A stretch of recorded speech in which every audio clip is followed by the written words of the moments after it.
Selamat pagi saudara sekalian, Shalom.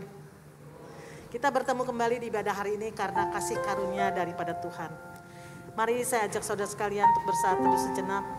Kita arahkan hati dan pikiran kita khusus hanya untuk mendengarkan sabda dari Tuhan melalui hamba-Nya.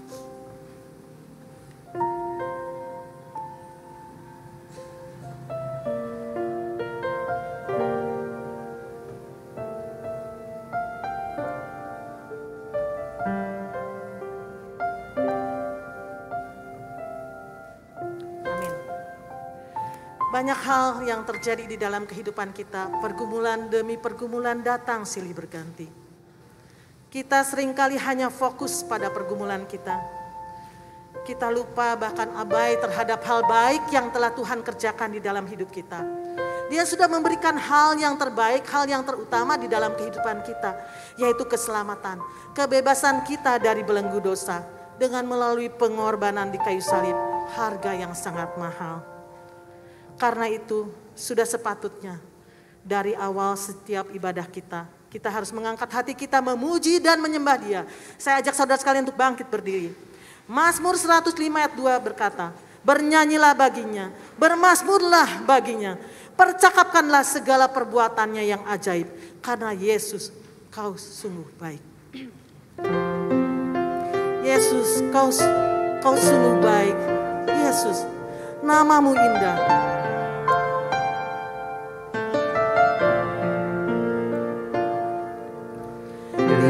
Yesus, kau sungguh baik. Yesus, namamu indah. Yesus, ku cinta kau selalu.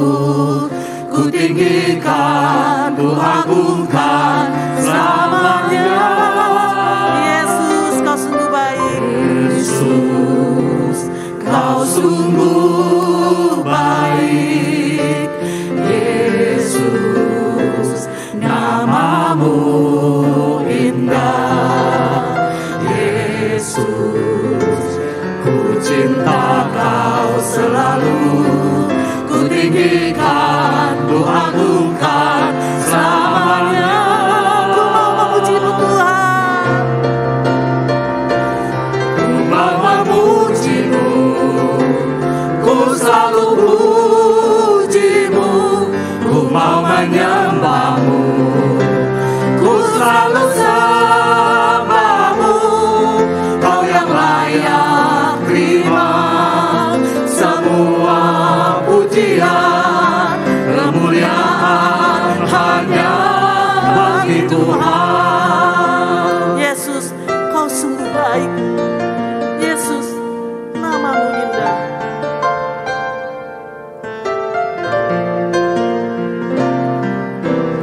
Yesus, kau sungguh baik.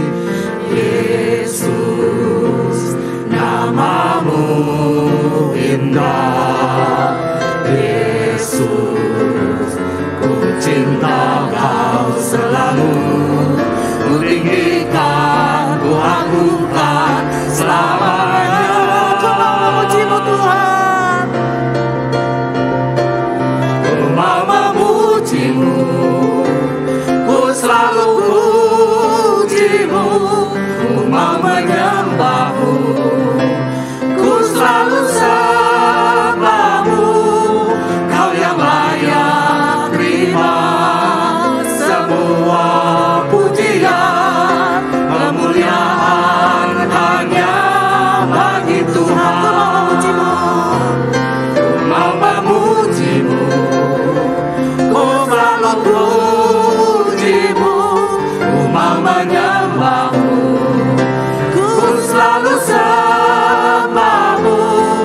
Kau yang layak terima semua pujian, kemuliaan hanya bagi Tuhan. Yang layak.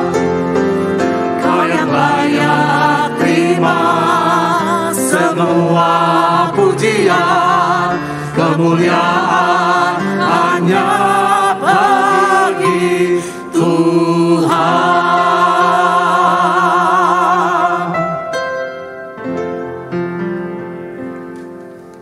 Jemaat sekalian yang dikasihi oleh Tuhan, marilah kita bersama-sama datang beribadah kepada Allah dengan penuh kerinduan dan dengan segenap hati kita.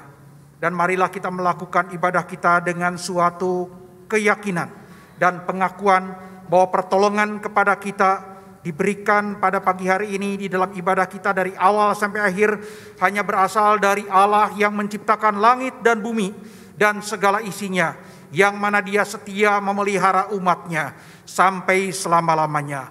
Turunlah atas jemaat sekalian anugerah dan damai sejahtera dari Allah Bapa kita dan dari Tuhan kita Yesus Kristus di dalam pimpinan dan persekutuan dengan Allah Roh Kudus. Amin. Hormat diberi.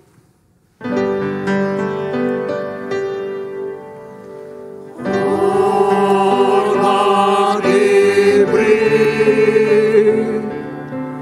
bagi Bapa, Anak, dan Roh Kudus, dari mula sampai sekarang dan seterusnya,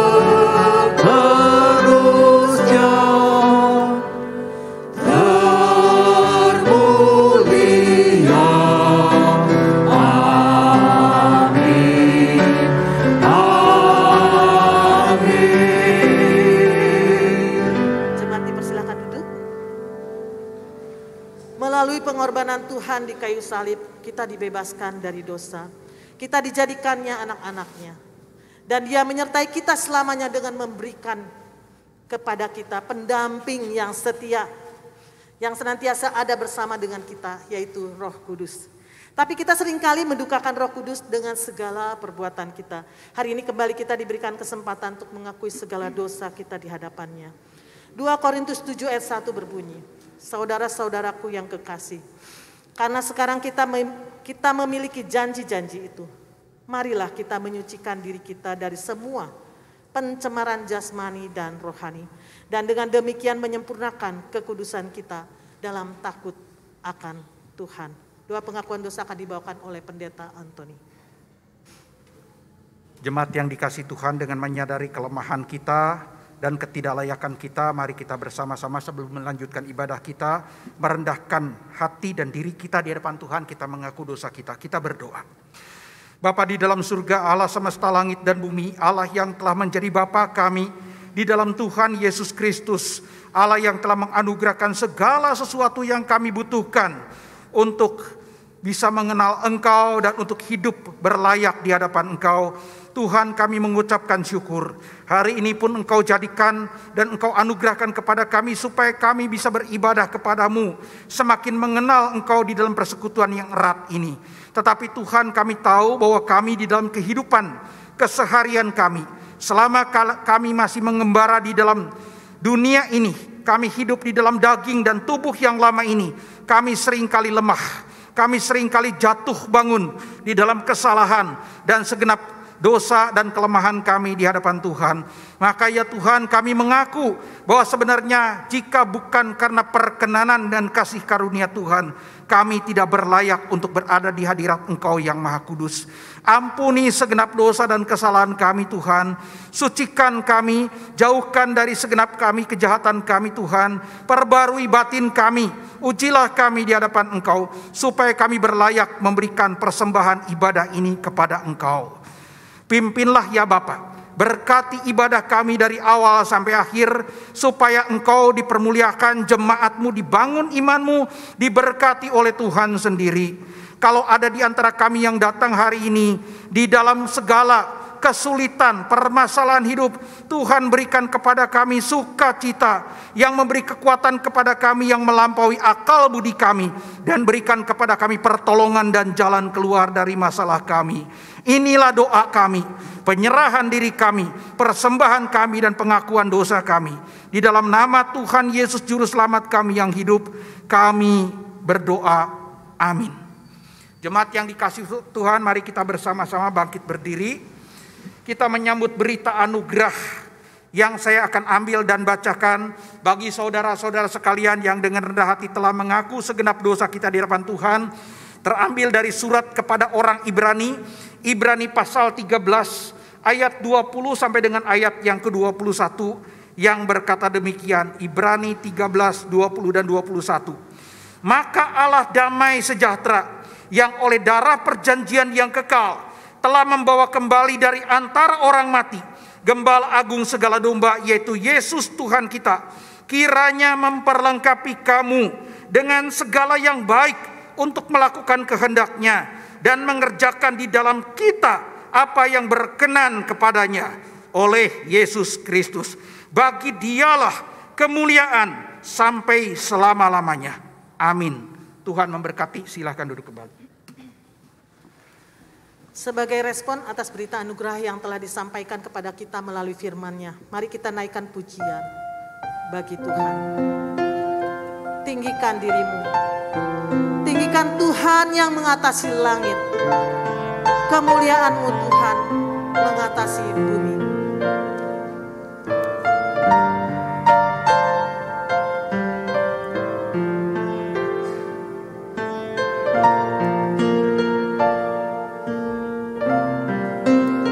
Tinggikan dirimu mengatasi langit.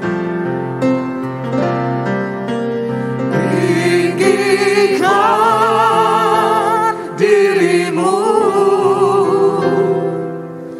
mengatasi langit, kebesaran-Mu Tuhan mengatasi bumi. Tinggikan dirimu mengatasi langit, kemuliaan-Mu Tuhan mengatasi bumi. Ku bersyukur padamu Tuhan atas kasih-Mu. Bersyukur padamu Tuhan atas kasih-Mu. Ku bermazmur bagi nama-Mu yang kudus. sebab Engkau kebenaran-Ku. Sebab Engkau kebenaran-Ku, padamu ku percaya. Betapa mulianya Tuhanku, ku rindu menyatakan. Tinggikan dirimu. Tinggikan dirimu mengatasi langit, kebesaran-Mu Tuhan mengatasi bumi. Tinggikan dirimu mengatasi langit, kemuliaan-Mu Tuhan mengatasi bumi. Ku bersyukur padamu Tuhan atas kasih-Mu. Ku bermazmur bagi nama-Mu yang kudus. Kita naikkan kembali lagu ini bersama-sama.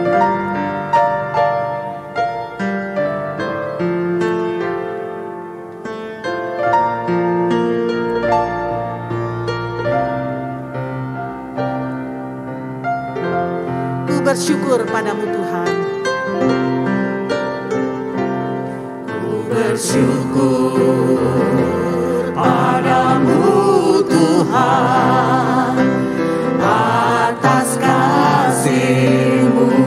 Ku bermazmur bagi nama-Mu. Ku bermazmur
Paduan suara saat ini akan menaikkan sebuah lagu berjudul Be Thou My Vision, Oh Lord of My Heart.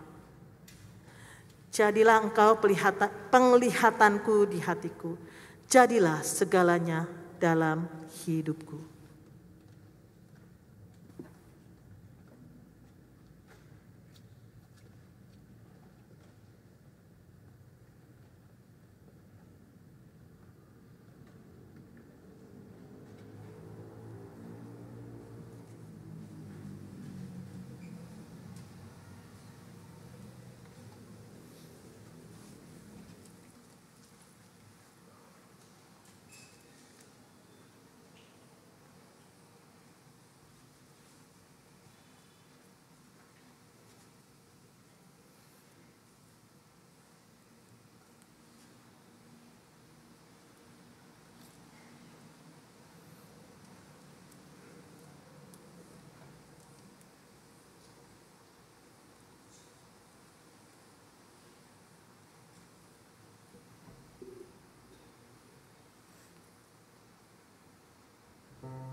Be thou my armor.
Tiba saatnya kita akan mendengarkan firman Tuhan.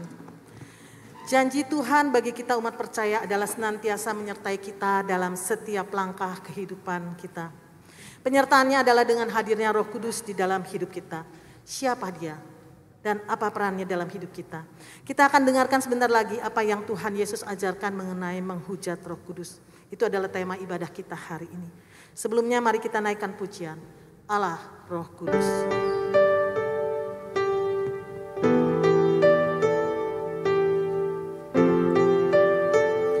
Roh Kudus, penuhi kami.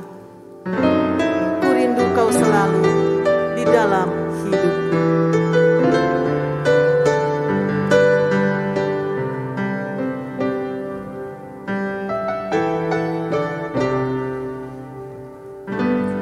Allah Roh Kudus, penuhi kami.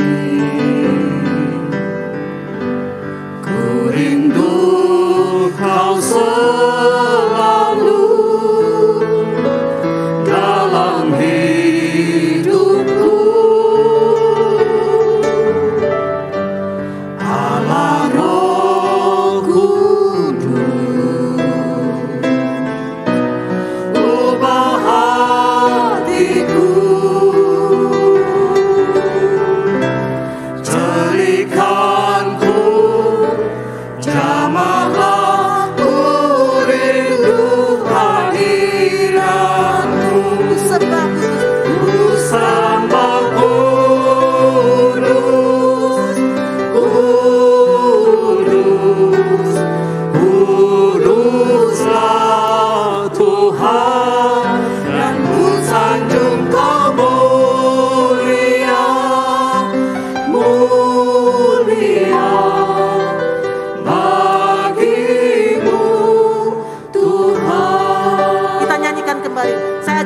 bangkit berdiri.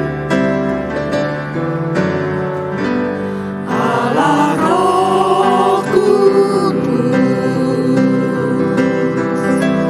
penuhi kami. Ku rindu Kau selalu dalam hidupku.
Mari kita bersama-sama berdoa. Bapa, tiba saatnya di mana kami, ya Tuhan ya Allah kami, akan bersama-sama merendahkan hati kami, menyerahkan diri kami untuk mendengarkan kebenaran firman Tuhan. Oleh karena itu ya Tuhan, karuniakan kepada kami segala apa yang kami butuhkan melalui Roh Kudus untuk kami bisa mengerti kebenaran firman Tuhan, menerimanya dengan sukarela di dalam hati kami, dan biarlah firman Tuhan itu kami kerjakan dalam kehidupan kami sebagai orang-orang yang percaya, sehingga nama Tuhan dipermuliakan dan hidup kami semakin hari semakin diubahkan menjadi serupa dengan Tuhan kami, Juru Selamat kami, Yesus Kristus. Berikan ya Tuhan, ya Allah Bapa kami, kepada hamba-Mu yang lemah ini, segala hal yang dia butuhkan untuk dapat menjelaskan kebenaran firman Tuhan. Dia merasa takut dan gentar, semakin hari semakin dia menerima kebenaran firman Tuhan dan harus menyampaikannya. Dia merasa tidak berdaya. Tuhan, karuniakan kepada dia pendampingan-Mu yang melampaui segala apa yang kami pikirkan dan doakan, untuk kemuliaan dan kepujian nama-Mu. Di dalam nama Tuhan Yesus Juru Selamat kami yang hidup, kami sudah berdoa. Amin. Jemaat dipersilahkan duduk.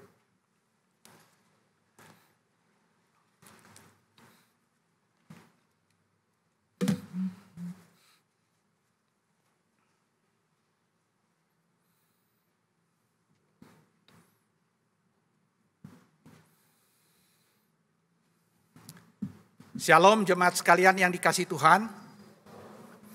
Hari ini tema atau topik atau sekaligus judul yang akan saya sampaikan kepada saudara itu sama, tema, topik ataupun judulnya adalah ajaran dari Tuhan Yesus tentang dosa menghujat Roh Kudus. Ajaran dari Tuhan Yesus tentang dosa menghujat Roh Kudus. Berbicara tentang dosa menghujat Roh Kudus, saudara-saudara, ini adalah merupakan salah satu dari topik atau tema yang selama saya pelayanan di GKM Hosana, saya hitung-hitung ya kurang lebih tahun ini ada tahun yang ke-28, saya belum pernah khotbahkan ya. Jadi saya akan mencoba di dalam mungkin beberapa tahun atau beberapa bulan terakhir itu mencoba ya dengan pertolongan Tuhan. Saya karena merasa berhutang, ada topik-topik tertentu yang belum pernah saya khotbahkan, saya kira saya harus khotbahkan kepada saudara. Salah satunya adalah dosa menghujat Roh Kudus ya. Saudara, berbicara tentang dosa menghujat Roh Kudus karena begitu menakutkannya, begitu seriusnya. Hari ini saya memakai pakaian dalaman pendeta, itu warna hitam yang biasanya kalau model seperti ini dipakai di dalam kedukaan ya, begitu ya, tapi ini bukan masa berduka, begitu kan.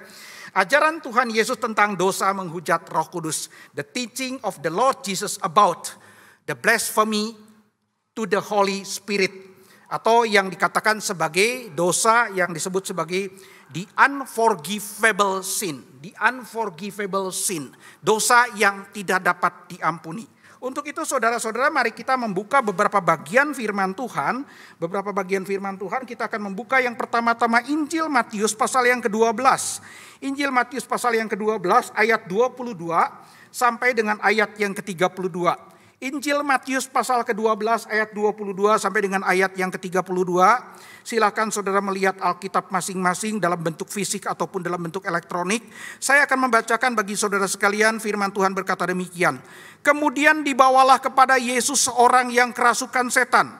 Atau sebetulnya istilah setan ini harusnya menunjuk kepada roh jahat ya. Orang itu buta dan bisu. Lalu Yesus menyembuhkannya, sehingga si bisu itu bisa berkata-kata dan melihat. Maka takjublah sekalian orang banyak itu, katanya, ia ini agaknya anak Daud. Tetapi ketika orang-orang Farisi mendengarnya, mereka berkata, dengan Beelzebul, penghulu setan atau penghulu roh jahat, ia mengusir setan atau mengusir roh jahat. Saya berulang kali menggantikan istilah setan dengan roh jahat.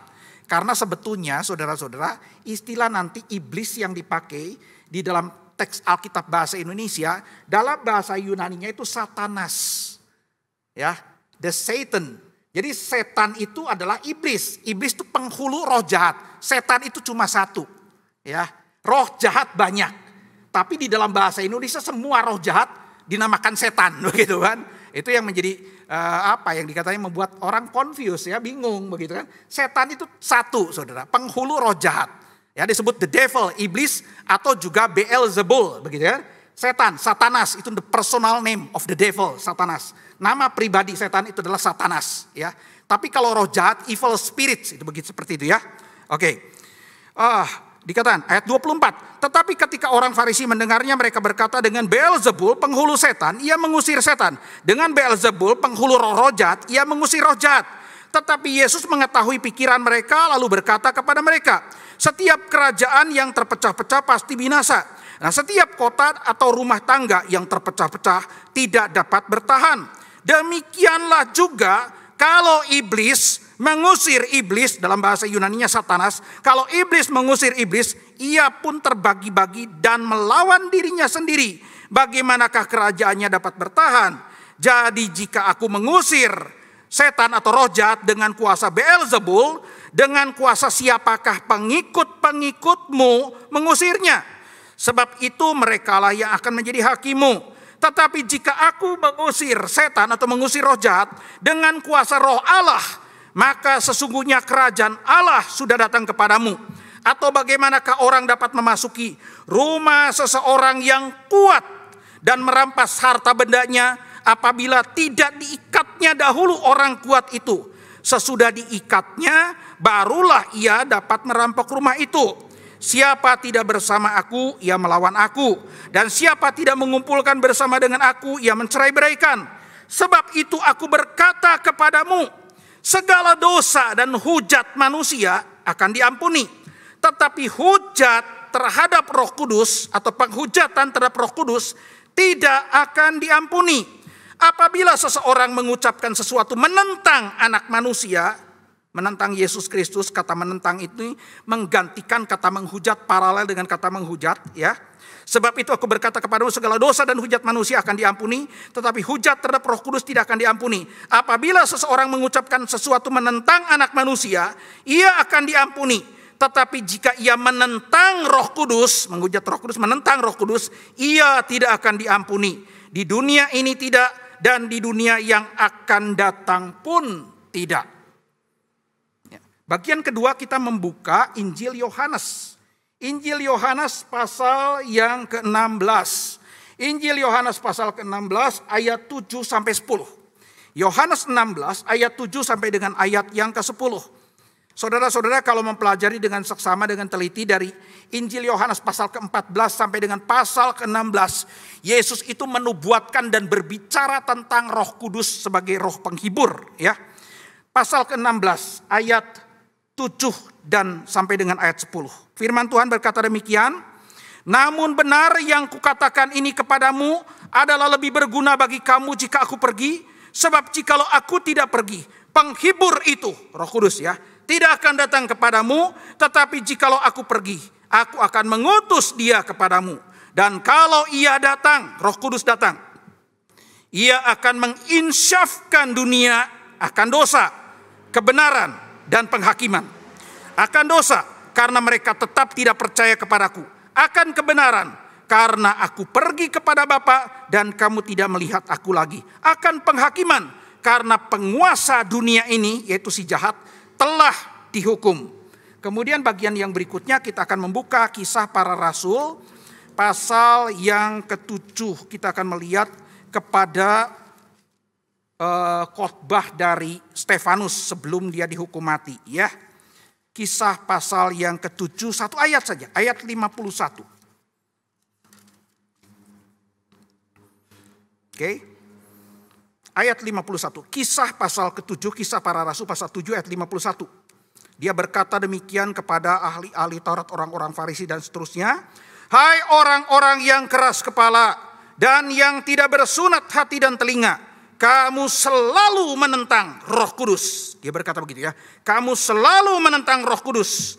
Sama seperti nenek moyangmu, demikian jugalah kamu. Kemudian kita membuka lagi surat Paulus yang pertama kepada jemaat di Korintus pasal 12. 1 Korintus 12 ayat yang ketiga saja. Satu ayat pula, ya. Sebetulnya harusnya ayat 1 sampai 3. Nanti saudara baca sendiri, ya. Oke. 1 Korintus 12 ayat yang ketiga. Saya bacakan demikian. Karena itu Rasul Paulus berkata, aku mau meyakinkan kamu bahwa tidak ada seorang pun yang berkata-kata oleh Roh Allah. Roh Kudus tidak mungkin akan membawa orang itu seperti itu. Tidak mungkin seorang dapat berkata-kata oleh Roh Allah, dapat berkata terkutuklah Yesus. Dan tidak ada seorang pun yang dapat mengaku, kata dapat itu memakai kata bahasa Yunani dunatai, able, is able, mampu, Ya, tidak seorang pun yang mampu mengaku Yesus adalah Tuhan selain atau kecuali oleh Roh Kudus. Dan yang terakhir, saudara, kita membuka surat dari Rasul Paulus kepada jemaat di Efesus pasal yang pertama ayat 13 dan 14. Efesus pasal 1, Efesus 1, 13, 14. Firman Tuhan berkata demikian. Di dalam dialah, di dalam Kristus kamu juga, karena kamu telah mendengar firman kebenaran, yaitu Injil keselamatanmu. Di dalam dia kamu juga, ketika kamu percaya, pada waktu kamu percaya, dimeteraikan dengan Roh Kudus yang dijanjikannya itu. Dan Roh Kudus itu adalah jaminan bagian kita sampai kita memperoleh seluruhnya, yaitu penebusan yang menjadikan kita milik Allah untuk memuji kemuliaan-Nya. Saudara, sampai di sana pembacaan firman Tuhan cukup banyak ya. Yang berbahagia ialah mereka yang bersedia dengan rendah hati, dengan tekun mendengarkan firman Tuhan dan bertekad dengan pertolongan Roh Kudus untuk melaksanakan dan mentaatinya di dalam hidup sebagai orang-orang Kristen. Saudara-saudaraku, jemaat sekalian yang dikasihi oleh Tuhan, hari ini kita berbicara mengenai satu topik, satu tema, satu judul, yaitu dosa menghujat Roh Kudus. The blasphemy to the Holy Spirit. Saudara-saudaraku, menurut saudara, apakah itu dosa menghujat Roh Kudus? Dan mungkinkah orang Kristen yang sudah menjadi Kristen sejati jatuh ke dalam dosa menghujat Roh Kudus? Saudara-saudaraku yang dikasihi Tuhan, kalau kita berbicara mengenai dosa menghujat Roh Kudus, maka saya mengatakan banyak orang Kristen tidak mengerti. Banyak orang yang sudah lama menjadi orang Kristen tidak memahami apakah itu dosa menghujat Roh Kudus. Sehingga banyak orang Kristen yang tidak memahami itu merasa ketakutan, merasa khawatir. Kalau dirinya dalam satu kondisi tertentu, ketika mungkin melakukan sebuah dosa, sampai kepada dosa melakukan penghujatan kepada Roh Kudus dan tidak akan diampuni untuk selama-lamanya. An eternal sin. Sudah banyak orang Kristen seperti itu, ya, takut. Dalam pengalaman saya pelayanan, beberapa kali ada orang bertanya seperti itu. Apakah saya sudah melakukan dosa menghujat Roh Kudus? Karena saya pernah melakukan dosa ini dan itu. Apakah saya kehilangan keselamatan dan lain sebagainya, saudara-saudara. Lalu kemudian saya juga melihat di Google ada beberapa artikel menjadi pertanyaan bagi orang Kristen. Apakah itu dosa menghujat Roh Kudus? Dan mungkinkah seorang Kristen sejati menghujat Roh Kudus? Kapan seseorang melakukan dosa menghujat Roh Kudus? Itu selalu dipertanyakan. Beberapa tahun yang lampau, sudah cukup lama saudara-saudara, saya mendengar dari seseorang Kristen yang mengaku pernah membaca satu buku yang ditulis oleh seorang pendeta, yang saya tidak percaya saudara-saudara kalau itu adalah sebuah kebenaran. Ya, mungkin sebuah rekayasa, sebuah penipuan. Di dalam pengalamannya pendeta itu pernah berkunjung ke neraka. Ya. Jadi melakukan satu vacation, rekreasi, bukan ke tempat yang indah, justru ke neraka. Lalu di neraka itu dia ketemu dengan orang-orang Kristen yang pernah di dalam hidupnya menjadi orang Kristen yang sejati. Tetapi kemudian di akhir hidupnya masuk ke dalam neraka. Kenapa? Karena mereka melakukan dosa menghujat Roh Kudus. Sehingga saudara-saudara, orang itu kemudian yang membaca buku itu merasa takut. Jangan-jangan Pak, saya juga melakukan dosa menghujat Roh Kudus. Saudara-saudaraku yang dikasihi Tuhan, kita melihat dari kebenaran firman Tuhan yang tercantum di dalam Matius pasal yang ke-12. Tuhan Yesus di sana mengajarkan tentang satu ajaran yang merupakan salah satu ajaran yang sulit, yang sukar dipahami dari Tuhan Yesus, yaitu dosa menghujat Roh Kudus. Saudara-saudaraku yang dikasihi Tuhan, hari ini kita melihat apa yang dikatakan Tuhan Yesus merupakan satu hal yang serius. Waktu Tuhan Yesus mengajarkan tentang dosa menghujat Roh Kudus, itu merupakan salah satu ajaran yang bukan hanya merupakan ajaran yang sulit dipahami, tetapi juga sekaligus ajaran yang sangat amat serius. Kenapa saya mengatakan amat serius?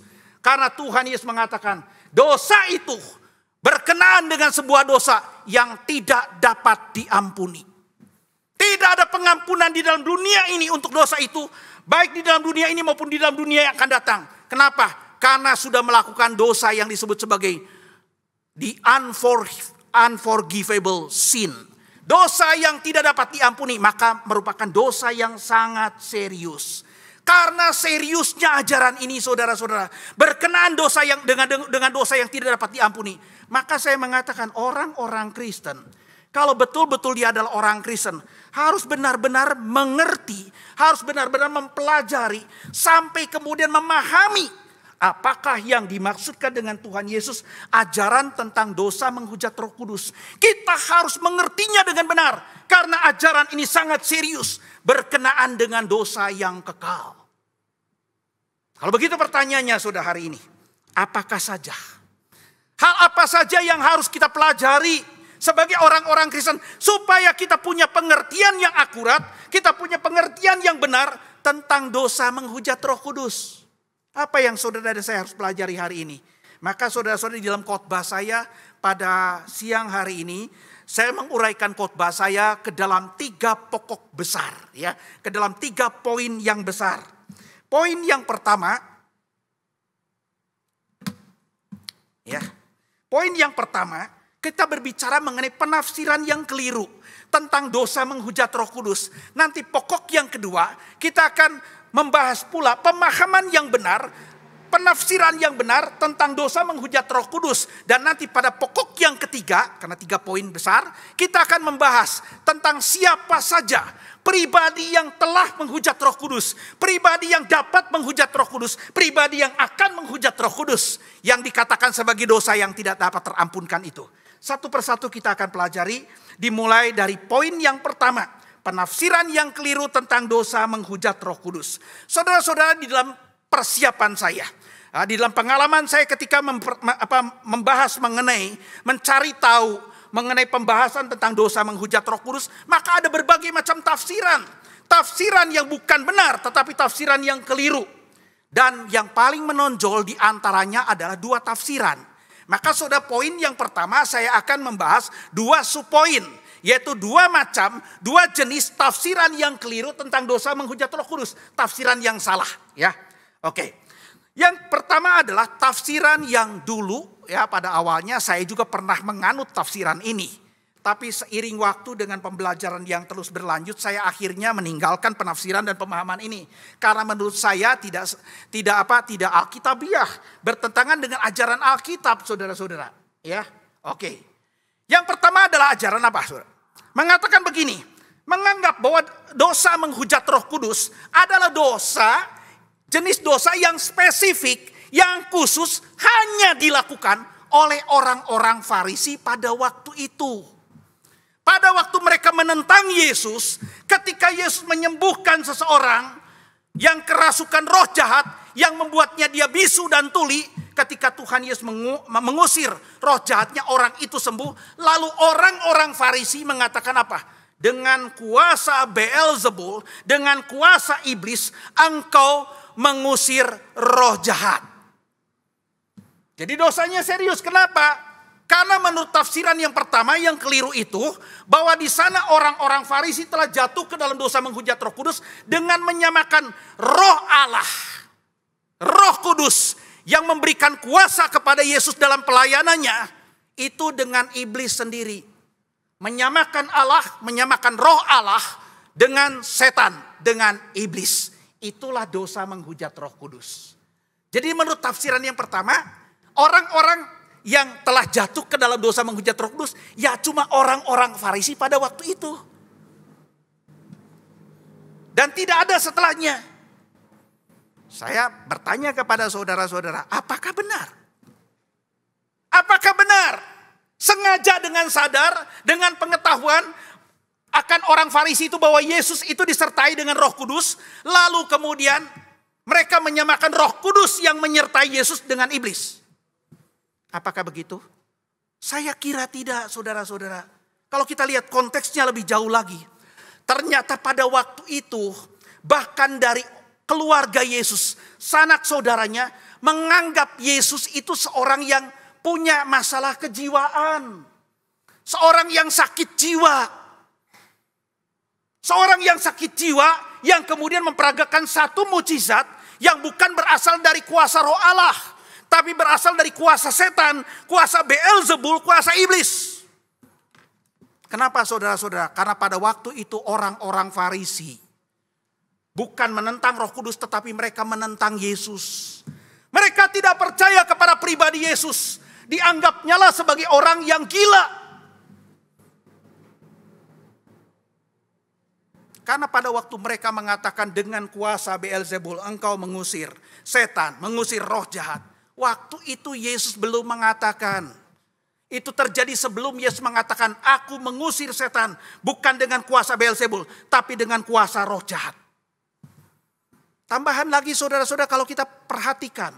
Orang-orang Farisi adalah orang-orang yang di dalam masyarakat Israel pada waktu itu merupakan kelompok masyarakat mazhab yang paling ketat memelihara firman Tuhan. Menyebut nama Tuhan saja, nama Allah sembarangan, mereka begitu takut, mereka menghormati. Ketika ketemu dengan sebuah tulisan di dalam kitab suci perjanjian lama, nama Yahweh, nama Elohim, mereka tidak berani mengucapkannya. Jangankan menyamakan roh Allah, Allah sendiri dengan setan. Mengucapkan nama Allah pun mereka tidak berlayak, harus melakukan ritual, upacara keagamaan.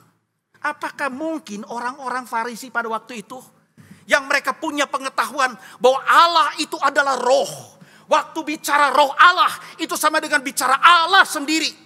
Nah sekarang mereka menyadari ada suatu kuasa roh Allah menyertai. Tuhan Yesus selalu kemudian menyamakan dengan iblis. Saya kira tidak saudara-saudara. Penafsiran itu adalah penafsiran yang salah, penafsiran yang keliru. Kita masuk ke dalam penafsiran yang kedua, saudara. Poin pertama, subpoin yang kedua. Penafsiran yang kedua berasal dari kaum yang disebut Arminian, yang memahami ajaran tentang keselamatan pada sudut pandang berdasarkan doktrin atau ajaran Arminianisme, yang mempercayai keselamatan itu separuh adalah anugerah Allah, separuh adalah usaha manusia, harus dipertahankan oleh kuasa dan usaha manusia sendiri. Itu ajaran Arminian. Ajaran Arminian pada waktu membaca Matius pasal ke-12, ajaran dari Tuhan Yesus tentang dosa menghujat Roh Kudus, mereka mengatakan begini, bahwa peringatan dari Tuhan Yesus pada waktu itu tentang dosa yang kekal, dosa menghujat Roh Kudus, itu adalah peringatan bagi orang Kristen. Peringatan bagi orang-orang yang sudah percaya kepada Tuhan Yesus, bahwa orang-orang Kristen yang sejati pun, orang-orang yang sudah percaya kepada Yesus pun bisa jatuh ke dalam dosa menghujat Roh Kudus, sehingga kalau mereka jatuh ke dalam dosa menghujat Roh Kudus, maka kemudian akan kehilangan keselamatannya yang kekal. Orang Kristen mungkin kehilangan keselamatan yang kekal karena melakukan dosa menghujat Roh Kudus, kata orang-orang penganut ajaran Arminianisme. Saudara, dari kelompok mazhab Arminianisme di antaranya adalah aliran misalnya Metodis, Wesleyan dan lain sebagainya, percaya akan hal itu. Apakah saudara percaya bahwa dosa menghujat Roh Kudus itu ditujukan berlaku juga bagi orang Kristen sejati, dan orang Kristen sejati bisa kehilangan keselamatan karena mungkin dan masih bisa melakukan dosa menghujat Roh Kudus? Saudara percaya? Saudara-saudara, kita lihat konteksnya. Ajaran ini, pandangan ini juga sama kelirunya, bahkan lebih parah dari pandangan yang pertama. Kenapa? Waktu Tuhan Yesus mengajarkan dalam bentuk sebuah peringatan yang begitu serius tentang dosa menghujat Roh Kudus, ditujukannya apakah kepada orang-orang yang sudah jadi Kristen ataukah kepada orang yang belum Kristen? Kepada murid-muridnya atau kepada orang-orang Farisi? Waktu itu ditujukan kepada orang-orang Farisi, bukan kepada orang-orang Kristen. Kepada orang-orang Farisi yang menentang dia, yang tidak percaya kepada dia, bukan kepada murid-muridnya, bukan kepada orang-orang Kristen. Jadi saudara-saudara mengatakan dosa itu mungkin dilakukan oleh orang Kristen, mengambil ayat itu jelas saudara-saudara sangat tidak sesuai dengan teks Alkitabnya. Lagi pula saudara, pandangan bahwa keselamatan yang kekal menurut paham Arminianisme adalah keselamatan yang bisa hilang, hidup yang kekal bisa hilang, itu berlawanan, bertentangan dan tidak sesuai dengan ajaran yang konsisten dari seluruh Alkitab bicara tentang ajaran keselamatan. Tidak sesuai dengan ajaran Alkitab. Ingat ya, kalau saudara masih percaya keselamatan bisa hilang, saudara punya pandangan soteriologis yang berlawanan dengan ajaran Alkitab. Kenapa saudara-saudara? Jika keselamatan, andai kata betul keselamatan yang kekal, yang Allah anugerahkan kepada orang percaya, itu masih bisa, masih mungkin hilang. Pertanyaannya, siapa yang akan pasti diselamatkan? Apa keunikan iman Kristen dibanding dengan kepercayaan dari agama lain? Kalau ternyata untuk mempertahankan keselamatan masih bergantung kepada kekuatan kita, masih bergantung kepada usaha kita, siapa yang bisa menjamin keselamatan sampai akhir? Saudara-saudaraku, saya mengatakan begini, kalau keselamatan 1% saja bergantung kepada kekuatan kita untuk mempertahankannya, maka saudara pasti tidak selamat. Kita tidak akan mampu, saudara-saudara. Puji Tuhan, kita lihat di dalam ajaran Alkitab, keselamatan yang kekal yang Allah anugerahkan. Sekali Allah anugerahkan kepada orang percaya, Tuhan Yesus berkata, kepada domba-domba aku memberikan hidup yang kekal, dan mereka pasti tidak akan binasa sampai selama-lamanya, sebab aku dan Bapa memegang mereka. Saudara, keselamatan yang kekal bukan bergantung kepada diri kita, tetapi bergantung kepada pemeliharaan Allah yang sudah menganugerahkannya. Ajaran Arminianisme yang mengatakan orang Kristen bisa menghujat Roh Kudus dan kehilangan keselamatan yang kekal, itu bertolak belakang, bertentangan dengan ajaran seluruh Alkitab. Ini poin yang pertama, saudara. Ajaran yang salah, pandangan yang keliru, penafsiran yang keliru tentang dosa menghujat Roh Kudus. Yang kedua, kita akan masuk, saudara. Ya, kepada pemahaman yang benar tentang dosa menghujat Roh Kudus. Kalau begitu, bagaimana kita bisa memahami secara akurat dengan benar tentang dosa menghujat Roh Kudus yang diajarkan oleh Tuhan Yesus sebagai sebuah ajaran yang sangat serius? Saudara, apakah sebetulnya dosa menghujat Roh Kudus itu? Maka di dalam poin yang kedua itu ada 3 subpoin untuk menjelaskan konsep dosa menghujat Roh Kudus yang akan saya sampaikan kepada saudara. Ya, poin pertama ada 2 subpoin. Poin kedua ada 3 subpoin. Ya, nanti poin ketiga nanti saudara ikuti. Ya, oke. Ada 3 subpoin. Yang pertama-tama, saudara, sebelum kita mengerti definisi tentang dosa menghujat Roh Kudus, sebelum kita tahu kapankah seorang melakukan dosa menghujat Roh Kudus, maka kita harus tahu dulu terminologi istilah menghujat. Kata menghujat itu kata kerja, saudara. Di dalam bahasa Indonesia dikatakan hujat. Tuhan Yesus memakai kata hujat terhadap Roh Kudus. Kata benda, blasphemy. Kata kerjanya blaspheme, begitu kan? Nah, saudara, kata menghujat di dalam bahasa Yunaninya, dalam kata bahasa Yunaninya yang dipakai di dalam teks Alkitab Matius pasal ke-12, dalam kata kerjanya itu disebut sebagai atau memakai kata blasphemeo. Blasphemeo.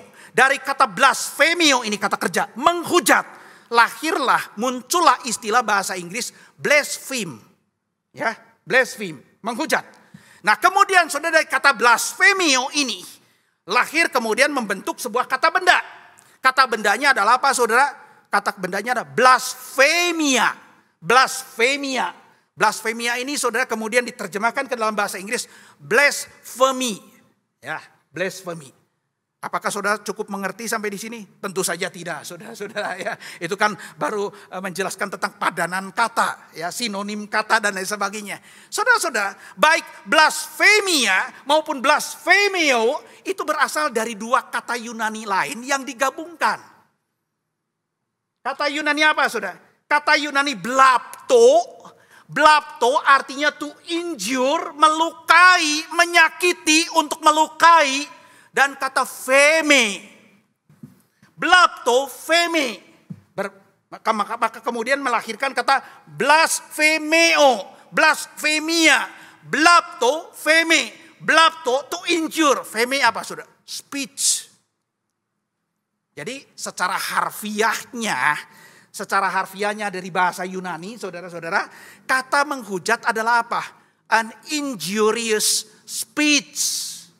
Sebuah perkataan yang diucapkan seseorang yang sifatnya dan tujuannya untuk menyakiti orang lain, melukai orang lain. Itu yang disebut menghujat.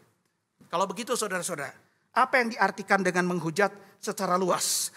Menghujat saya bisa definisikan begini, saudara. Sebuah permusuhan, sikap yang bermusuhan, hati yang bermusuhan, kemudian diungkapkan dengan perlawanan, permusuhan dan perlawanan yang diungkapkan dengan kata-kata yang mengandung, yang bernuansa kebencian, hate speech, ujaran kebencian, yang isinya ujaran kebencian ini dikemas dengan bentuk hate spin atau slander, fitnah. Memutarbalikkan fakta. Kenapa? Karena saya misalnya membenci seseorang, memusuhi seseorang, maka waktu saya melawan orang itu bukan melawan dengan tindakan. Kalau melawan dengan tindakan bukan menghujat artinya. Tapi melawan dengan perkataan, dengan kata-kata, speech. Kata-kata yang sifatnya apa, saudara? Sifatnya adalah ujaran kebencian dan fitnah, slander, yang kemudian fitnah dan slander ini bahkan disampaikan, diungkapkan dengan kata-kata yang kotor, kasar, dan menghina. Tujuannya apa, saudara? Ujaran kebencian, fitnah, kata-kata kasar, kotor, menghina, tujuannya apa? Cuma satu, melukai. Nah, itu bisa dilakukan, saudara, oleh seseorang terhadap orang lain, oleh seorang pribadi kepada pribadi lain, atau oleh seseorang kepada kelompok yang lain. Kita bisa melihat, saudara, di medsos banyak sekali hujatan, ujaran kebencian, hate speech. Itulah hujat, saudara, fitnah dan sebagainya. Itu yang pertama. Yang kedua, kalau begitu pertanyaannya, kapankah orang bisa dikategorikan dan mulai masuk ke dalam dosa menghujat Roh Kudus? Kapan? Saudara-saudaraku yang dikasih Tuhan, pertanyaannya adalah begini.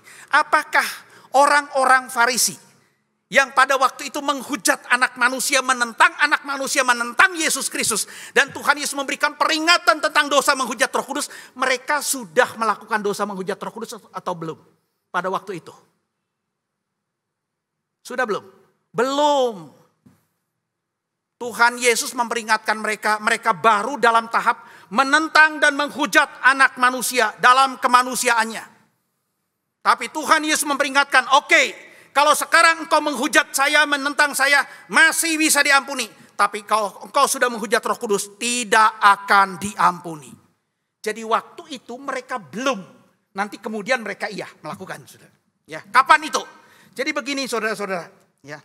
Dosa menghujat Roh Kudus itu dimulai eranya, periodenya setelah Tuhan Yesus naik ke surga. 10 hari kemudian Roh Kudus dicurahkan.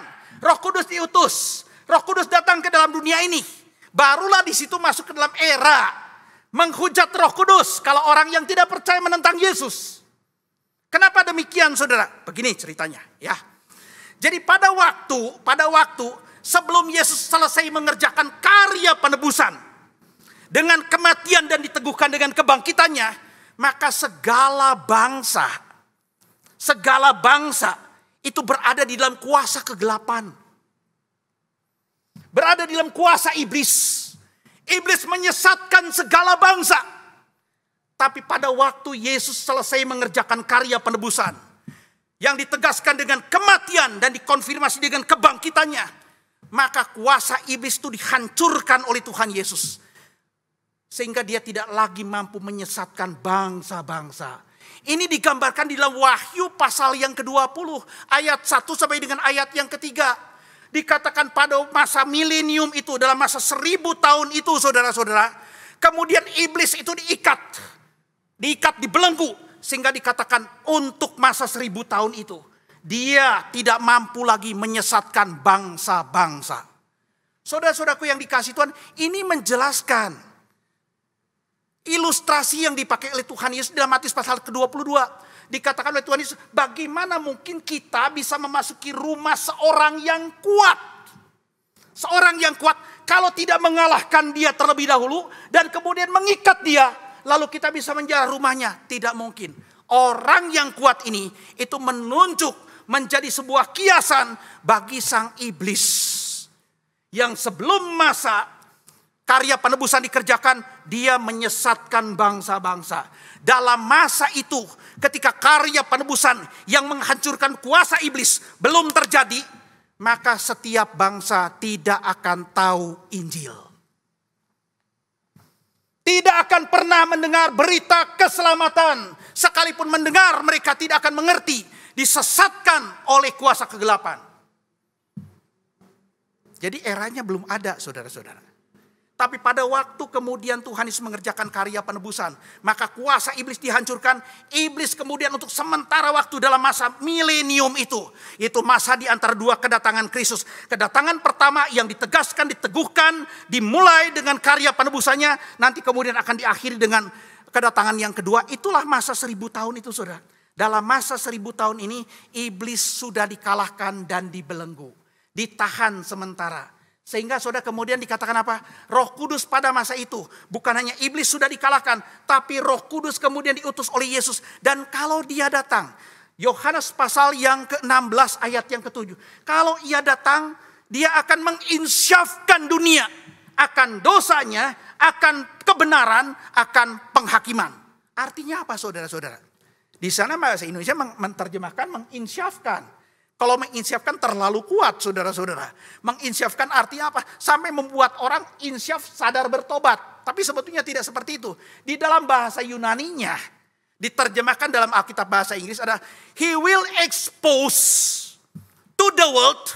He will expose to the world. Apa artinya expose, saudara? Membuka, menyingkapkan apa yang oleh dunia sangat dibutuhkan, tapi mereka belum tahu. Apa itu, saudara? Tentang Yesus Kristus dan Injil keselamatannya. Jadi saudara-saudara, setelah iblis dikalahkan, dia berhenti menyesatkan bangsa-bangsa. Maka kemudian bangsa-bangsa punya kesempatan untuk tahu, untuk dengar berita Injil. Dan Roh Kudus datang memberitakan berita Injil itu, menyampaikan, mengekspos, menyingkapkan berita Injil itu. Tentang dosa mereka yang tidak percaya kepada Yesus. Tentang bagaimana orang berdosa terima kebenaran Allah, dibenarkan. Dan kalau tidak percaya kepada Yesus, ya, yang sudah ditegaskan dengan kenaikannya ke surga, maka mereka akan bersama dengan si jahat, dihukum oleh Allah akan penghakiman. Jadi saudara-saudara begini, pada waktu sekarang setelah era Roh Kudus dicurahkan kepada kita, seluruh dunia itu bicara orang berdosa. Bukan hanya orang yang percaya, tapi seluruh dunia orang berdosa sudah punya pengetahuan, knowledge, pengetahuan tentang kebenaran Injil. The knowledge of the gospel. Jadi begini, saudara. Ini gambaran yang sering kali saudara kalau ikut pengajaran saya di STUJK. Waktu menjelaskan tentang iman yang menyelamatkan. The true saving faith. Iman yang menyelamatkan itu harus ada 3 aspek, 3 unsur yang membentuknya. Unsur yang pertama disebut dalam bahasa Latin adalah notitia. Tulisannya notitia, ya. Notitia. The knowledge of the gospel. Pengetahuan tentang kebenaran Injil. Nah saudara-saudara, waktu Roh Kudus datang, setelah iblis dikalahkan dengan kematian dan kebangkitan Yesus. Iblis dibelenggu, Roh Kudus datang, Roh Kudus memberikan notisia ini kepada semua bangsa. Terbuka.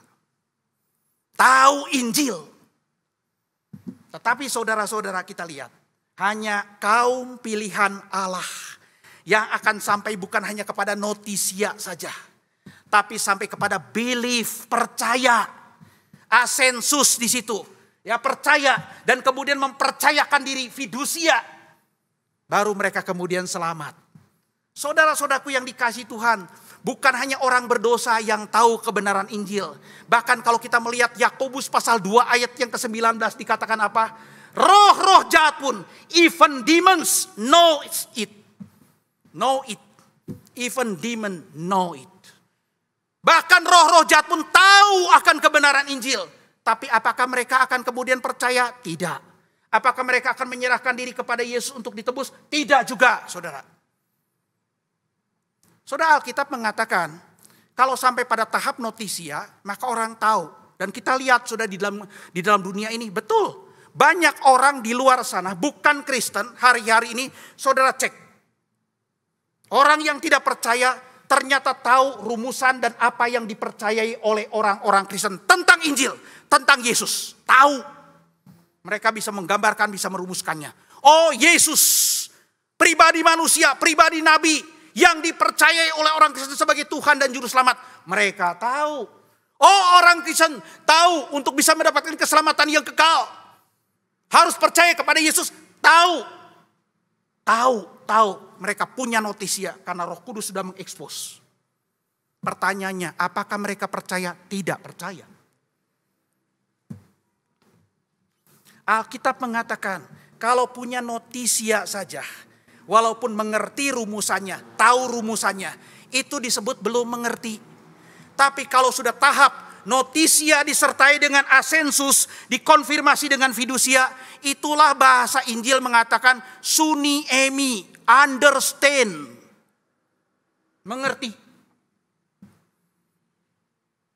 Saudara-saudara, oleh karena itu kita lihat, pada era setelah Roh Kudus membuka berita Injil, menyampaikan berita Injil, memberitahukan berita Injil kepada semua bangsa di dalam era milenium ini, maka di sana saudara-saudara ada satu challenge. Orang-orang yang tidak dipilih oleh Allah untuk menjadi umat kesayangannya, mereka akan terus menghujat Roh Kudus. Mereka akan menentang Roh Kudus, mereka akan melawan Roh Kudus yang menawarkan berita Injil kepada orang-orang yang berdosa. Tapi hanya orang-orang yang Tuhan pilih di dalam kekekalan sebelumnya untuk menjadi umat kesayangan Tuhan sendiri, umat yang sangat berharga, the precious people of God, itu yang akan percaya.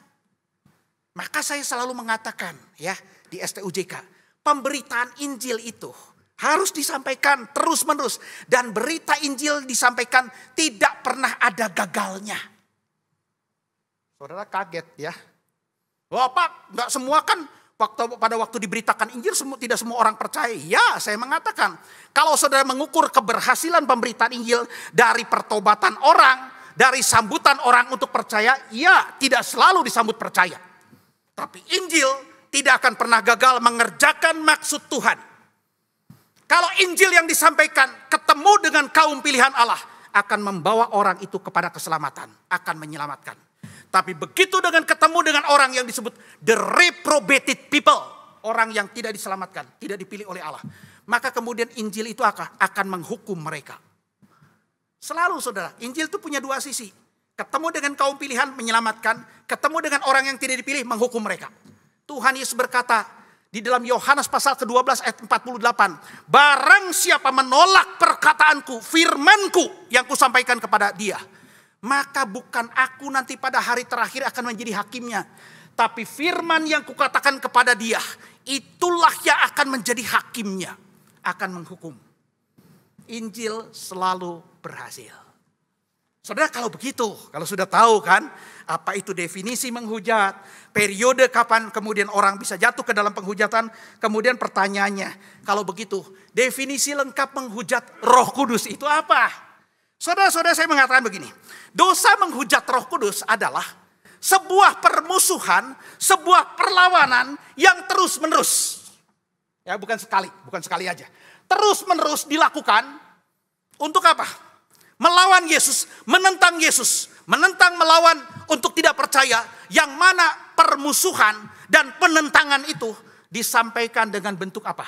Kata-kata hate speech, ujaran kebencian yang disertai dengan kata-kata kosok, kotor, kasar, dan menghina kepada Yesus. Hari ini kan kita lihat setiap hari orang berdosa begitu kan? Ya kan? Sudah tahu tentang Yesus, sudah dengar tentang Yesus, karena Roh Kudus sudah mengekspos. Mereka bukan hanya tidak percaya. Tidak percaya pun sudah pada posisi melawan Yesus. Kata Tuhan Yesus, tidak bersama dengan aku. Pada posisi yang lebih dalam lagi, melakukan sebuah penghujatan. Hujat, blasfemio. Kenapa? Menentang Yesus, mengolok-olok Yesus, menghina Yesus. Lalu saudara-saudara, begini pertanyaannya. Lah, Pak, kan yang ditolaknya Yesus, yang ditentang Yesus, yang dihina Yesus. Lalu kenapa dikatakan sebagai dosa menghujat Roh Kudus? Saudara-saudara, tadi saya mengatakan kan, pada era setelah iblis dikalahkan dengan karya penebusan Kristus, Roh Kuduslah pribadi yang memperkenalkan Yesus kepada dunia ini. Roh Kudus yang datang, kata Yesus, dia akan memuliakan aku. Roh Kudus memuliakan Yesus, menawarkan Yesus kepada dunia. Pribadi yang menawarkan Yesus kepada dunia, apa yang ditawarkannya dihina, apa yang ditawarkannya dilawan, apa yang ditawarkannya ditolak, maka berarti menolak pribadi yang menawarkannya. Itulah yang disebut menghujat Roh Kudus. Masih belum mengerti? Saya berikan sebuah ilustrasi sederhana. Nah, ini sudah saya, kalau bicara ilustrasi saya harus hati-hati. GKM Hosan ini ya agak kritikal ya kalau bicara ilustrasi. Yang namanya ilustrasi itu analogi, perbandingan. Tidak semua aspeknya itu bisa setara sejajar ya. Misalnya begini saudara. Ya. Ada seorang perempuan, taruh kata perempuan itu bukan orang percaya. Seorang perempuan yang sedang menjomblo. Menantikan pangeran, menantikan Arjuna untuk menjadi teman hidupnya. Tapi dia berusaha cari sana sini tidak ketemu. Akhirnya dia kemudian setiap kali ketemu dengan temannya, laki atau perempuan, ketemu dengan kerabatnya, dengan saudaranya, dia selalu berkata, cariin jodoh dong, kenalin saya dong, dan seterusnya. Akhirnya kemudian ada seorang kerabat yang dekat dengan dia, lalu kemudian punya kenalan lain, seorang laki-laki yang menurut kerabat itu laki-laki ini baik, benar, menurut dia ada sempurna, cocok untuk perempuan ini. Terbaik untuk perempuan ini. Lalu ditawarkan kepada perempuan ini. Waktu perempuan ini bertemu dengan laki-laki yang dibawa, yang ditawarkan, yang diperkenalkan oleh kerabatnya ini. Langsung si perempuan itu melihat laki-laki itu dari atas, dari ujung kepala sampai bawah, sampai ujung kaki. Lihat lagi. Dengan tatapan sinis, tatapan merendahkan, tatapan menghina. Lalu kemudian dihinanya laki-laki itu, ditolaknya laki-laki itu. Sambil kemudian bukan cuma ditolak. Bukan cuma ditolak dengan halus. Dihinanya dari ujung kepala sampai ujung kaki. Yang dihina laki-laki itu. Bukan kerabatnya yang membawa laki-laki itu. Saudara, pada waktu apa yang ditawarkannya, pribadi yang ditawarkannya dihina habis-habisan dan ditolak. Maka itu sama dengan menolak pribadi yang menawarkannya, bukan? Itulah dosa menghujat Roh Kudus. Pada masa Roh Kudus sudah membukakan berita Injil kepada orang-orang berdosa. Tidak ada lagi kilah. Tidak lagi ada alasan untuk mereka menolak Yesus. Tahu Yesus dimuliakan oleh Roh Kudus. Iblis sudah dikalahkan, dibelenggu. Sekarang dengan kesadaran mereka sendiri, mereka menghujat Yesus. Mati-matian merendahkan Yesus. Itu yang dikatakan to resist the Holy Spirit. Sama seperti yang dikatakan oleh Stefanus. Kepada orang-orang yang mengadili dia. Kepada orang-orang yang sama mungkin saudara. Orang yang kepadanya Tuhan Yesus pernah mengatakan, hati-hati. Kalau engkau sekarang dalam tahap menghujat aku sebagai anak manusia, masih bisa diampuni. Tapi kalau nanti menghujat Roh Kudus, engkau tidak akan diampuni. Itu terjadi sesudah Pentakosta. Sesudah kemudian berita Injil disampaikan, ribuan orang bertobat. Orang yang sama ini ahli-ahli Taurat, orang-orang Farisi terus menentang Yesus. Maka Stefanus tidak lagi melihat. Mereka cuma menentang Yesus. Cuma melawan Yesus. Tapi Stefanus mengatakan, you always resist the Holy Spirit. Itulah saudara dosa menghujat Roh Kudus. Kalau begitu, sekarang yang ketiga. Ya, yang ketiga, yang terakhir. Yang ketiga, yang terakhir. Siapa saja orang yang bisa menghujat Roh Kudus? Siapa saja pribadi yang telah dan dapat menghujat Roh Kudus? Who can blaspheme the Holy Spirit? Siapa pribadi? Orang Kristen mungkin? Orang Kristen sejati mungkin menghujat Roh Kudus? Saudara-saudara, pada pokok yang ketiga ini saya akan memberikan dua subpoin. Yang pertama adalah apa? Hanya ada dua kelompok makhluk ciptaan Allah yang kemudian terkategori melakukan dosa menghujat Roh Kudus. Kelompok yang pertama adalah apa? Tentu saja si jahat, iblis, Satanas, the devil, dan seluruh kawanannya, seluruh roh jahat. Itu mereka sudah melakukan dosa menghujat Roh Kudus.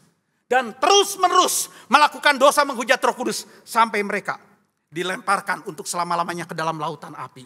Sampai akhir mereka akan melakukan dosa menghujat Roh Kudus. Mereka sudah menghujat Roh Kudus, sedang menghujat Roh Kudus, dan mereka akan terus melakukannya.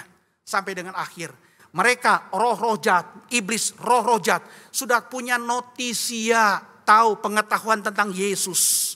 Pengetahuan tentang Injil. Pengetahuan bagaimana Roh Kudus memperkenalkannya. Mereka terus menolak. Ini kelompok yang pertama. iblis dan roh-roh jahat. Yang kedua, saudara-saudara, adalah orang-orang yang belum percaya. Orang-orang berdosa. Orang-orang yang tidak percaya. Yang termasuk kelompok orang-orang yang tidak dipilih untuk diselamatkan, saudara. Orang ini terus akan melakukan dosa menghujat Roh Kudus. Sudah melakukannya, sedang melakukannya, dan akan terus melakukannya sampai akhir. Bahkan kalaupun mereka dihukum di dalam neraka, dihukum dengan murka Allah, Wahyu pasal ke-16 saudara baca, akan gemetar kita melihatnya. Mereka dikutuk oleh Tuhan, dihujani dengan belerang. Mereka menghujat Allah yang bertahta di surga. Diberikan murka Allah dalam bentuk kegelapan. Bisul-bisul yang menggigit mereka. Mereka menjerit kesakitan. Tapi mereka tidak bertobat menghujat Allah. Lalu kemudian dikasih belerang, kasih kegelapan. Mereka terus menghujat. Lalu terakhir apa saudara? Dikasih hujan es. Yang butirannya dikatakan seberat 100 pon, 50 kilogram. Hancur semua hidup mereka, ladang mereka hancur. Mereka bertobat menghujat Allah. Dari awal sampai akhir akan menghujat Tuhan. Orang-orang yang tidak percaya, yang bukan kaum pilihan Allah. Kalau begitu pertanyaannya, bagaimana dengan orang Kristen? Ini kan yang kita takutkan, sudah ya. Orang Kristen bagaimana? Apakah orang Kristen bisa menghujat Roh Kudus?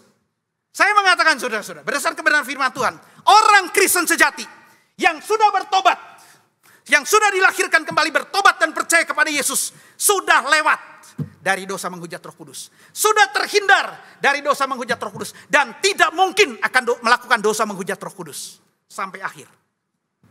Kita lihat saudara-saudara di dalam 1 Korintus pasal yang ke-12 ayat yang ketiga. Paulus mengatakan, aku mau meyakinkan kamu bahwa kalau seseorang didiami oleh Roh Kudus, maka dia tidak mungkin mengutuki Yesus. Mengutuki Yesus, melawan Yesus adalah tindakan menghujat Roh Kudus. Tidak mungkin. Tetapi orang yang didiami oleh Roh Kudus, orang yang kemudian dilahir barukan oleh Roh Kudus, maka di dalam hatinya akan timbul iman, kemauan, kemampuan untuk percaya kepada Yesus, mengaku Yesus sebagai Tuhan dan Juru Selamat. Jadi saudara-saudara yang dikasihi Tuhan, kita bisa mengaku percaya kepada Tuhan Yesus karena pekerjaan Roh Kudus di dalam hati kita.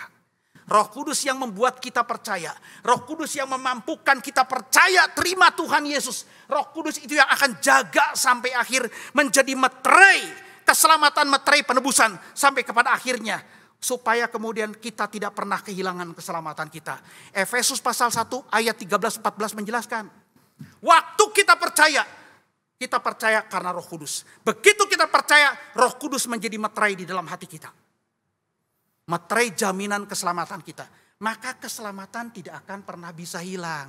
Kenapa? Karena orang Kristen tidak mungkin dan tidak akan diperkenankan, tidak akan dibiarkan oleh Roh Kudus untuk menghujat Roh Kudus dengan menentang Yesus. Sekali percaya akan terus percaya. Dalam segala kondisi, Roh Kudus jaga. Menjadi meterai keselamatan.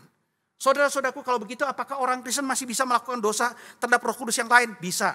Di dalam Efesus pasal 4 Paulus berkata, hati-hati, jangan kamu menduka citakan Roh Kudus yang sudah diam di dalam kamu sebagai meterai keselamatan. Roh yang dijanjikan itu. Kita bisa masih menduka citakan Roh Kudus. Dengan cara apa? Kita tidak taat kepada kebenaran firman Tuhan. Ya. Orang yang sudah dilahirkan kembali tidak akan pernah mungkin menghujat Roh Kudus. Saudara-saudara, oleh karena itu saya mengatakan ada 2 aplikasi dari khotbah saya. Ya, bagian terakhir. Yang pertama, kalau ada di antara saudara orang-orang berdosa yang belum percaya kepada Tuhan Yesus sampai hari ini. Datang ke gereja tapi masih ragu-ragu, bertahun-tahun ragu-ragu. Mempertimbangkan, ragu-ragu, mempertimbangkan, ragu-ragu. Engkau belum terbebas dari dosa menghujat Roh Kudus. Bertobatlah, percaya kepada Tuhan Yesus, terima Dia sebagai Tuhan dan Juru Selamat. Engkau akan dimeteraikan dengan Roh Kudus. Engkau akan diselamatkan dari dosa menghujat Roh Kudus. Engkau akan diluputkan, terhindar dari dosa menghujat Roh Kudus. Percaya kepada Tuhan Yesus. Yang kedua, bagi kita yang sudah percaya, kita harus bersyukur saudara-saudara. Bersyukur kepada Allah. Bukan karena kita lebih pintar, lebih mampu untuk percaya kepada Tuhan Yesus. Tapi Allah sudah anugerahkan kepada kita satu anugerah keselamatan melalui Roh Kudus yang memampukan kita untuk percaya kepada Tuhan Yesus. Kita tidak menentang Tuhan Yesus, kita tidak melawan Roh Kudus. Kita percaya kepada Yesus. Saudara, ini adalah anugerah yang luar biasa. Anugerah yang sangat indah, yang tidak diberikan kepada dunia ini. Saya mengatakan kepada saudara-saudara, ya, di dalam masa selama kita hidup di dalam dunia ini. Apalagi dalam masa pandemi ini. Pandemi ini bisa terjadi lagi saudara-saudara dalam bentuk yang lain. Kesengsaraan di dalam dunia ini. Maka kita lihat orang Kristen juga akan mengalaminya. Mungkin banyak orang Kristen yang hidup di dalam dunia ini merasa susah jadi orang Kristen. Mengatakan begini, jadi orang Kristen apa bedanya dengan orang dunia? Waktu penderitaan dialami oleh dunia, kita tidak merasa ada perbedaan dalam hal penderitaan antara saya dengan orang yang tidak percaya. Betul saudara-saudara. Dalam hal penderitaan, kesusahan yang sifatnya temporary, fana, temporal. Seakan-akan Tuhan tidak mengadakan pembedaan. Where is the difference? Gak ada. Dalam hal penderitaan, Tuhan Yesus bahkan mengatakan di dalam Yohanes pasal 16 ayat 33. Di dalam dunia ini kamu akan menderita. Itu yang Tuhan Yesus janjikan, bukan teologi kemakmuran. Kalau percaya kepada Tuhan Yesus, kita akan terluput dari segala mara petaka, mara bahaya. Kita akan makmur. Orang lain kena COVID, kita tetap sehat dan lain sebagainya. Buktinya tidak seperti itu. Sudah banyak pendeta yang bahkan percaya akan ajaran seperti itu terkena COVID dan kemudian meninggal dunia. Di mana perbedaannya? Hari ini mungkin saudara menderita. Lalu saudara bertanya, Tuhan kalau begitu, apa perbedaan saya? Orang yang percaya kepada Tuhan dengan orang dunia. Dalam hal penderitaan.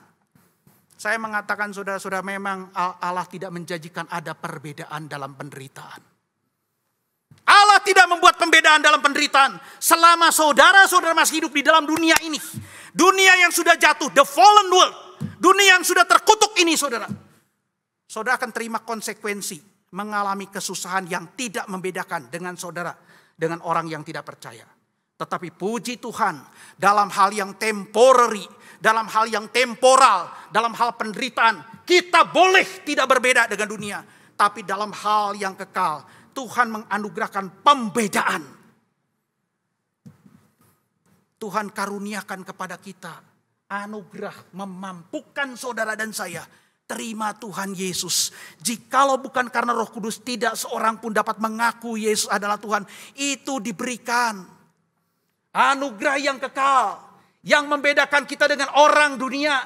Dalam hal yang temporal. Memang kita seakan tidak berbeda dengan dunia. Itulah yang harus menjadi kekuatan bagi kita saudara-saudara hari ini. Menjadi penghiburan bagi kita. Bagaimanakah dengan kita saudara-saudara? Mari kita bersama berdoa. Terima kasih Tuhan untuk kebenaran firman-Mu yang Engkau sudah sampaikan kepada kami. Biarlah ini boleh menjadi kekuatan oleh Roh Kudus di dalam kehidupan iman kami, memelihara kami sampai kepada akhirnya, sampai kepada kami bertemu dengan Tuhan. Berkati jemaat Tuhan di dalam segala keluh kesah mereka, biarlah iman mereka boleh menguatkan mereka. Di dalam nama Tuhan Yesus Juru Selamat kami yang hidup, kami berdoa. Amin. Tuhan memberkati.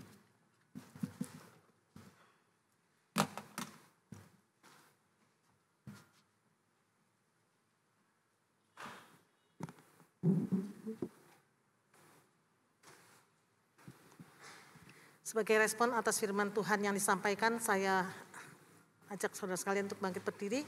Kita akan bersama-sama mengikrarkan pengakuan iman rasuli.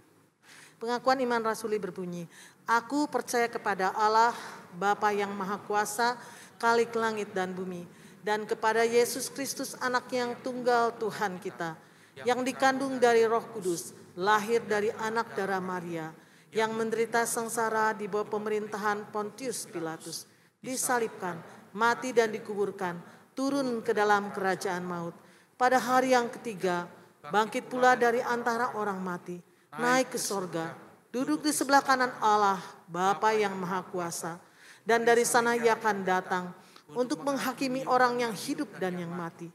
Aku percaya kepada Roh Kudus, gereja yang kudus dan am, persekutuan orang kudus, pengampunan dosa, kebangkitan tubuh, dan hidup yang kekal.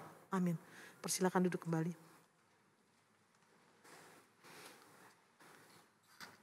Kita hari ini diberikan kesempatan untuk memberikan persembahan yang terbaik untuk Tuhan. Berikanlah yang terbaik, karena Dia pun sudah memberikan yang terbaik untuk kita. Kita akan iringi dengan menyanyikan yang terutama. Yang terutama di dalam hidup ini, meninggikan nama Yesus. Yang terutama di dalam hidup ini, memuliakan namanya.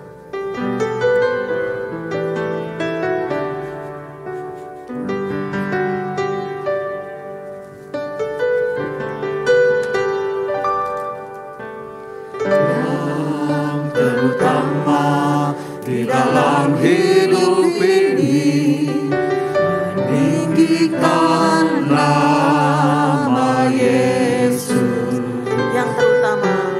Yang terutama di dalam hidup ini, memuliakan namanya. Haleluya. Haleluya. Haleluya, saya mau cinta Yesus. Haleluya. Haleluya, haleluya, saya mau cinta Yesus. Saya ajak saudara sekalian untuk bangkit berdiri. Kita nyanyikan kembali. Terutama di dalam hidup ini, meninggikan nama Yesus. Yang terutama di dalam hidup ini, memuliakan namanya.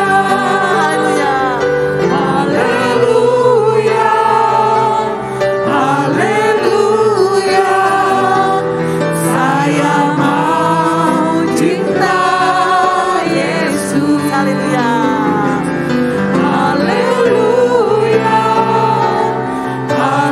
haleluya, saya mau cinta Yesus. Haleluya. Haleluya,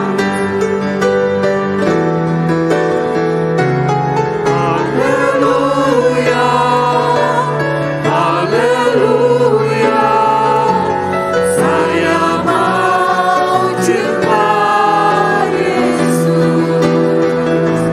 Haleluya, haleluya, saya mau cinta Yesus. Saya mau cinta Yesus.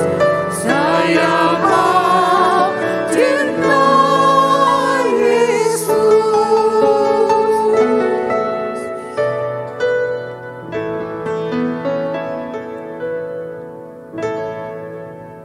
Bapa di dalam surga, itulah janji kami. Saya mau cinta Engkau Tuhan. Tuhan, ini kami dengan segala kekurangan kami, dengan segala keterbatasan kami. Tuhan, walaupun dengan segala apa yang kurang dalam hidup kami, Engkau tetap ada bersama dengan kami Tuhan. Kau senantiasa menyertai kami dan Kau senantiasa memberikan roh penghibur bagi kami Tuhan. Sehingga kami mempunyai kekuatan untuk menghadapi apapun yang terjadi di dalam kehidupan kami.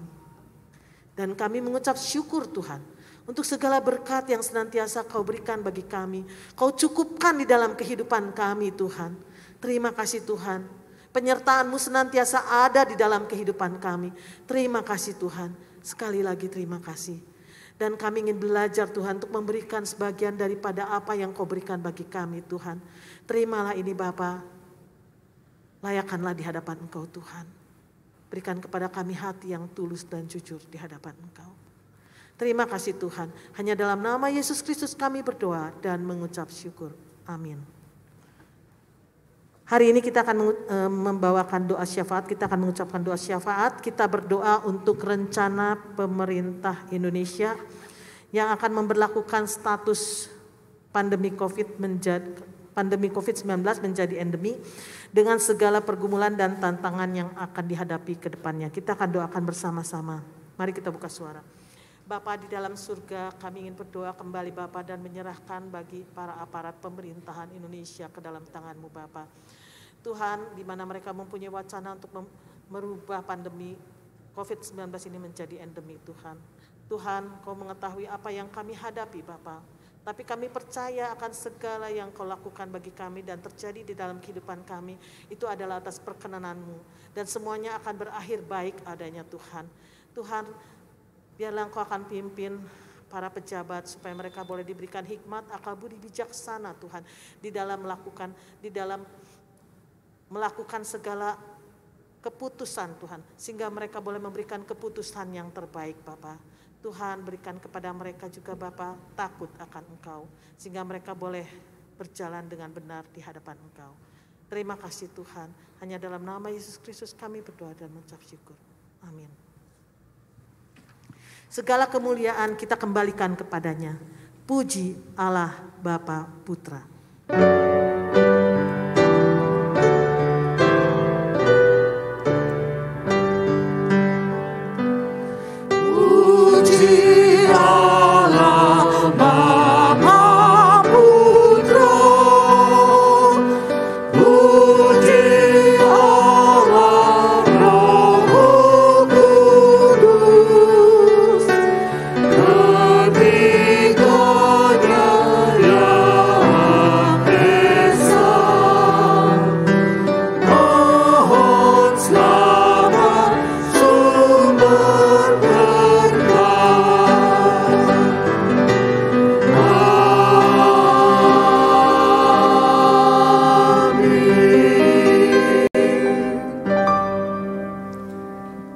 Jemaat sekalian yang dikasihi oleh Tuhan, ibadah kita sudah selesai pada saat ini. Pulanglah dengan penuh sukacita dan ingatlah apa yang diajarkan oleh Tuhan Yesus. Hendaklah terangmu bercahaya di depan semua orang, supaya mereka melihat perbuatanmu yang baik dan memuliakan Allah Bapa kita yang di surga. Jadikanlah dirimu sebagai saksi-saksi hidup yang mempermuliakan nama Tuhan dimanapun kau berada. Terimalah berkat Tuhan. Kasih yang begitu besar, sempurna dan berlimpah-limpah dari Allah Bapa kita kepada umatnya. Di dalam anugerah keselamatan yang sudah dikerjakan oleh Tuhan kita Yesus Kristus, satu-satunya juru selamat kita, serta pimpinan, pertolongan, karya pengudusan yang terus bekerja di dalam diri kita, kekuatan yang diberikan oleh Roh Kudus di dalam persekutuan kita dengan Dia, senantiasa menyertai saudara dan saudari sekalian dalam sepanjang hidup dan pelayananmu, sampai Tuhan kita Yesus Kristus datang kembali, bahkan sampai selama-lamanya. Amin.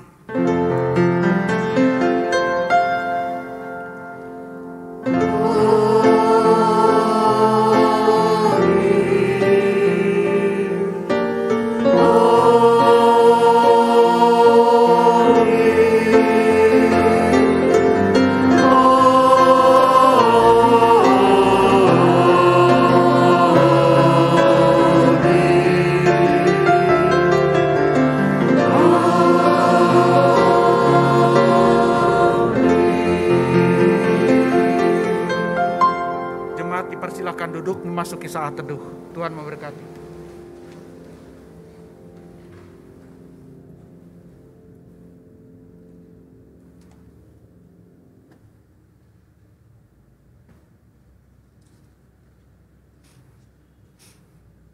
Amin. Ada dua pengumuman yang akan saya sampaikan. Pengumuman yang pertama, yaitu kelas STUJK online PIK 2. Waktunya setiap hari Rabu tanggal 23, 30 Maret dan 6 April 2022. Temanya adalah dosa penyembahan berhala. Pengajarnya Pendeta Yohanes Adri Hartopo PhD. Registrasinya silakan melihat link tertera di layar ya. Kemudian penjelasan pelajaran juga dapat dilihat di YouTube. Kemudian informasi WA atau chat only ke nomor 081388893646 atau melalui medsos bisa YouTube, IG ataupun Facebook ya. Jangan lupa share info ini kepada rekan-rekan saudara sebagai salah satu bentuk pelayanan misi kita. Kemudian yang kedua adalah berita duka cita.